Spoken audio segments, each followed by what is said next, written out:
சாந்தி. முரளி தேதி 9/8/2025. இன்றைய சாக்கார முரளியில் பாபா என்ன கூறியிருக்கின்றார் என்று நாம் பார்ப்போம். பாபா சொல்கிறாங்க, இனிமையான குழந்தைகளே, இந்த புருஷோத்தம சங்கம யுகம் கல்யாணக்காரி யுகமாகும்.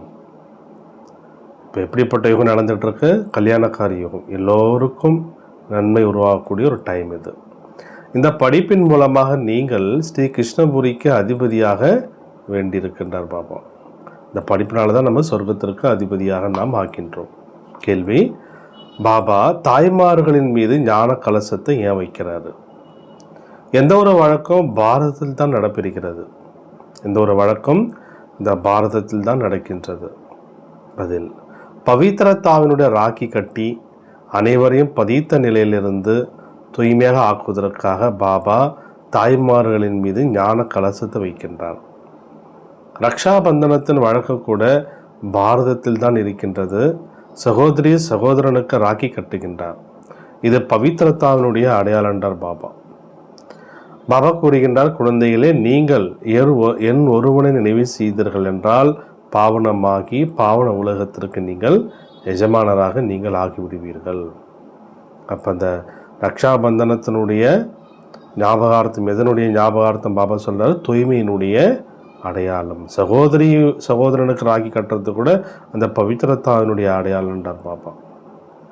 என்ற கேள்வி பதில் பாபா பாரதத்தில் நடக்கக்கூடிய அந்த முக்கியமான அந்த வழக்கத்தை பற்றி நமக்கு புரிய வைக்கிறாரு.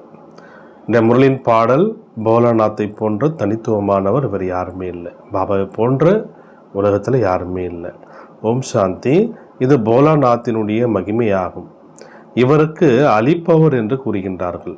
ஸ்ரீ லக்ஷ்மி ஸ்ரீ நாராயணருக்கு இந்த ராஜ்ய பாக்கியம் யார் அளித்தார் என்பதை குழந்தைகளாக நீங்கள் அறிந்துள்ளீர்கள். அவசியம் பகவான் அளித்திருக்க வேண்டும். ஏன்னா சொர்க்கத்தின் ஸ்தாபனையோ அவரே செய்கின்றார். சொர்க்கத்தின் அரசாட்சி எப்படி லக்ஷ்மி நாராயணருக்கு அளித்தாரோ அவரே தான் ஸ்ரீ கிருஷ்ணருக்கும் அளித்தார். ராதை கிருஷ்ணர் அல்ல லக்ஷ்மி நாராயணருடைய விஷயம் என்னவோ ஒன்றேதான். ஆனால் ராஜதானி இல்லை. அவர்களுக்கு பரம்பிதா பரமாத்மாவை தவிர வேறு யாருமே ராஜ்யத்தை அளிக்க முடியாது. அவர்களுடைய ஜென்மம் சொர்க்கத்தில் தான் என்று கூறுவோம். இதை குழந்தைகளாகிய நீங்கள் அறிந்துள்ளீர்கள். குழந்தைகளாகிய நீங்கள் தான் ஜென்மாஷ்டமி பற்றி புரிய வைப்பீர்கள். கிருஷ்ணரின் ஜென்மாஷ்டமி என்றால் ராதைக்கும் ஆக வேண்டும்ன்றார் பாபா. ஏதாவது கிருஷ்ணருக்கு பிறப்பு ஏற்பட்டிருக்கு அப்படின்னும் போது அப்போ ராதைக்கும் ஏற்படணும் இல்லையா? ஏன்னா இருவருமே சொர்க்கவாசியாக இருந்தார்கள். ராதாகிருஷ்ணர் தான் சுயவரத்திற்கு பின்னர் ஸ்ரீ லக்ஷ்மியாக ஸ்ரீ நாராயணராக ஆகின்றார்கள். முக்கியமான விஷயம், அவர்களுக்கு இந்த ராஜ்யத்தை யார் கொடுத்தது என்பது தான் பாபா. அதை பற்றி நாம் புரிய வைக்கணுன்றாரப்பா. இந்த ராஜயோகம் எப்பொழுது மற்றும் யார் கற்பித்தார்? சொர்க்கத்திலோ ஒன்று கற்பித்திருக்க மாட்டார்கள். சத்தியத்திலோ அவர்கள் இருப்பதே உத்தம புருஷர்களாக. கலியுகத்திற்கு பின்னால் வருவது சத்தியுகம். எனவே அவசியம் கலியுக கடைசியில் ராஜயோகம் கற்றிருக்கக்கூடார் பாபா. கலியுகத்தில் இருப்பது அநேக தர்மங்கள். சத்தியுகத்தில் ஒரே ஒரு தேவி தேவதா தர்மம் இருந்தது. சங்கமத்தில் இருந்த எந்த ஒரு தர்மம் மூலமாக இவர்கள் இந்த புருஷார்த்தம் செய்து ராஜயோகம் கற்றார்கள், மற்ற சத்தியுகத்தில் பிராப்தியை அனுபவித்தார்கள் அப்படின்னு பாபா கேள்வி கேட்கிறார். அதாவது எந்த ஒரு தர்மம் மூலமாக, சங்கமுகத்திலிருந்து எந்த ஒரு தர்மம் மூலமாக இவர்கள் இந்த புருஷார்த்தம் செய்து, அதை முயற்சி செய்து ராஜயோகத்தை கற்றார்கள், மற்ற சத்தியுகத்தில் பிராப்தி அனுபவித்தார்கள். சங்கமுகத்தில் பிரம்மா மூலமாகத்தான் பிராமணர்கள் பிறந்தார்கள் என்று புரிய வைக்கப்படுகிறது.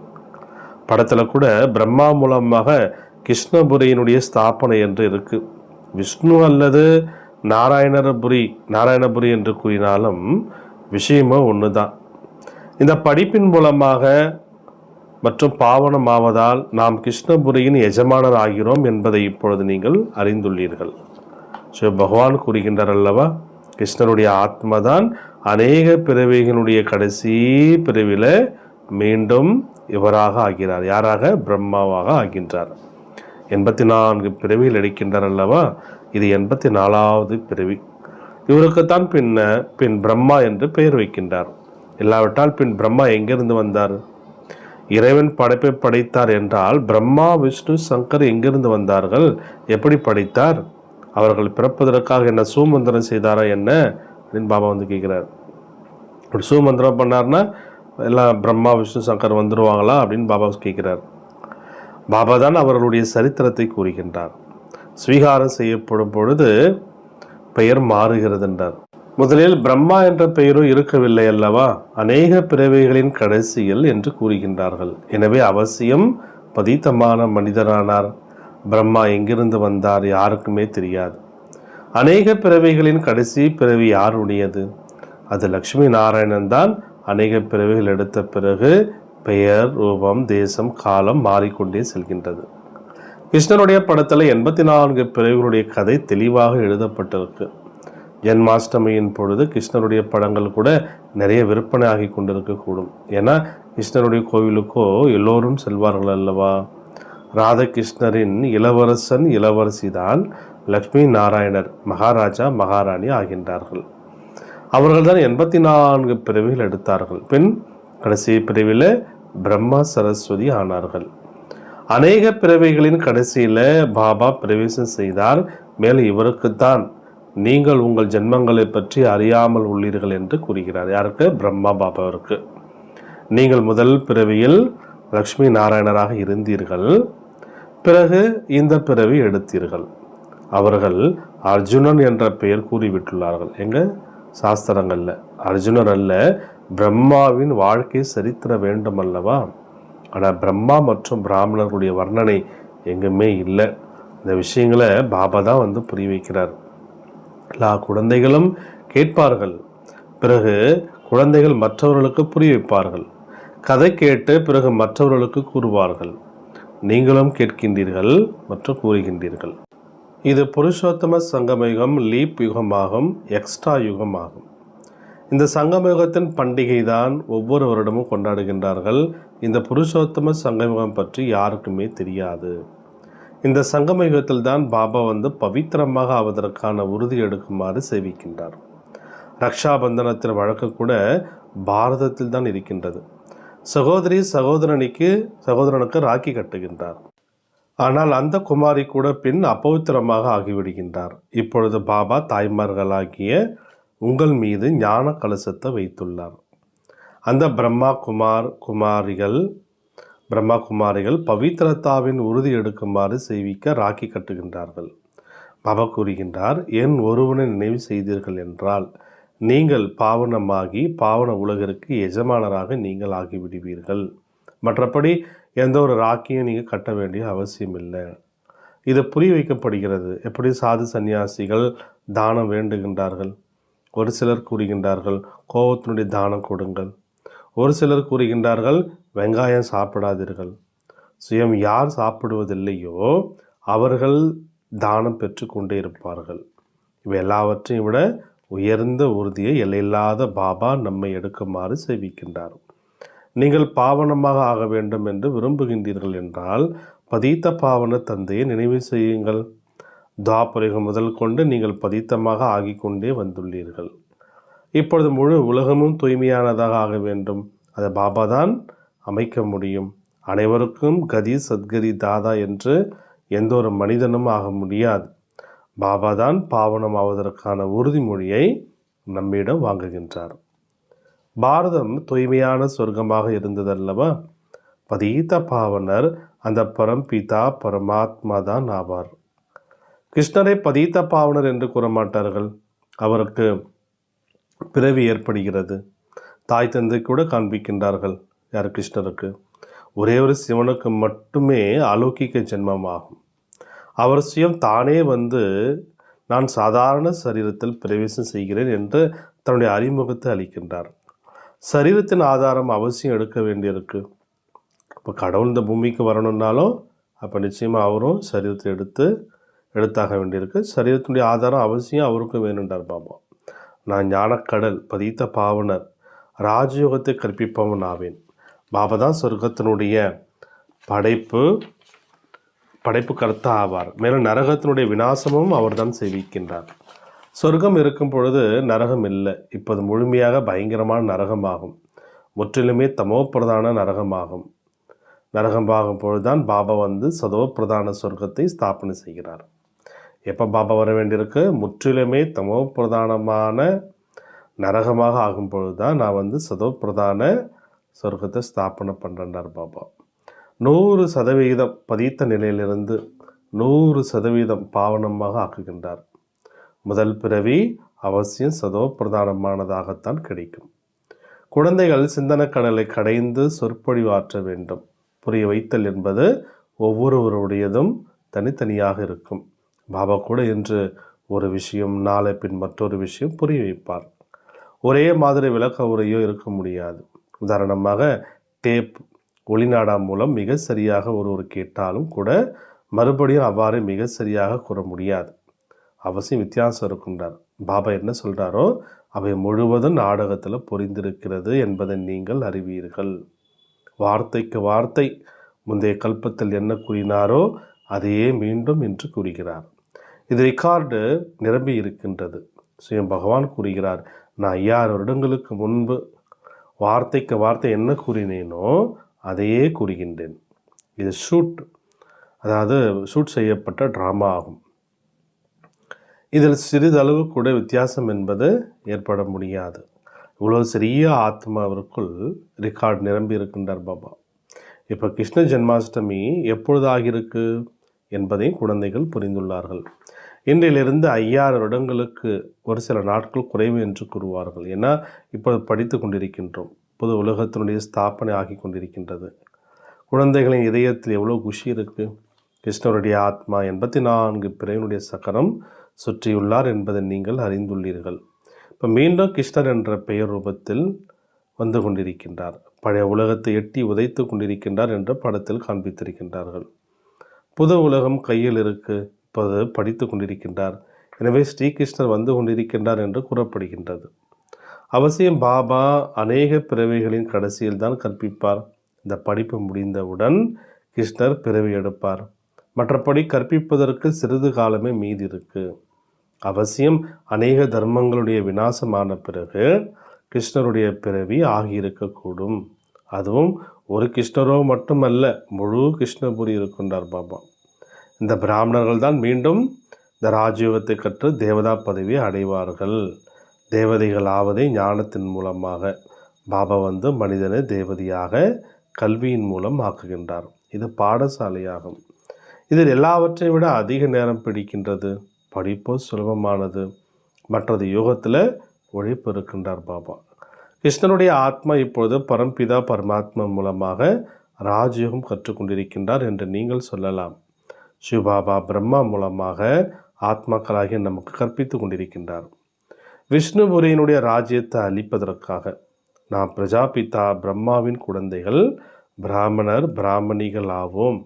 இது சங்கம யுகமாகும். இது மிகவும் சிறிய யுகமாகும். குடுமி எல்லாவற்றையும் விட சிறியதாக இருக்கும் அல்லவா? பின் அதைவிட பெரியது முகம், பிறகு அதைவிட பெரியது புஜங்கள், அதைவிட பெரியது வயிறு, அதைவிட பெரியது கால்கள். விராட ரூபத்தை காண்பிக்கின்றார்கள். ஆனால் அதனுடைய விளக்க உரை யாருமே அளிப்பதில்லை என்றார். குழந்தைகளாகி நீங்கள் இந்த 84 பிறவிகளுடைய சக்கரத்தினுடைய ரகசியத்தை புரிய வைக்க வேண்டும். சிவ ஜெயந்திக்கு பிறகு கிருஷ்ண ஜெயந்தி ஆகும். குழந்தைகளாக உங்களுக்கு இந்த சங்கமயுகம் உள்ளது. உங்களை பொறுத்தவரை கலியுகம் என்பது முடிந்துவிட்டது.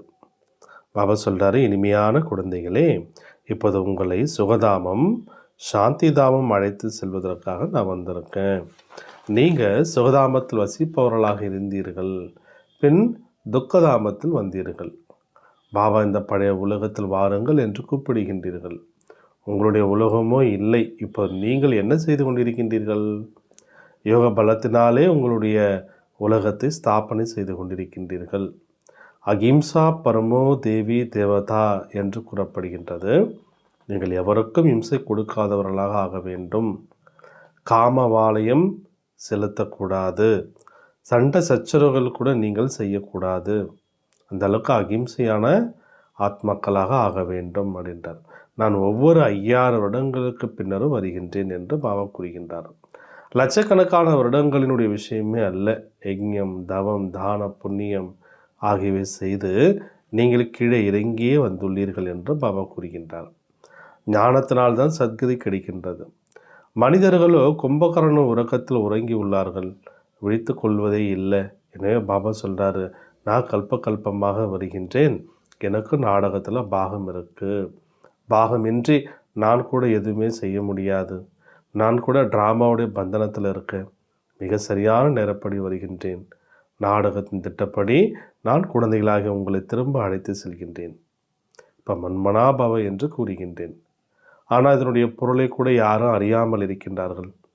தேகத்தின் சர்வ சம்பந்தங்களை விடுத்து என் ஒருவனை நினைவு செய்தீர்கள் என்றால் நீங்கள் பாவனமாகி விடுவீர்கள் என்று பாபா கூறுகின்றார்.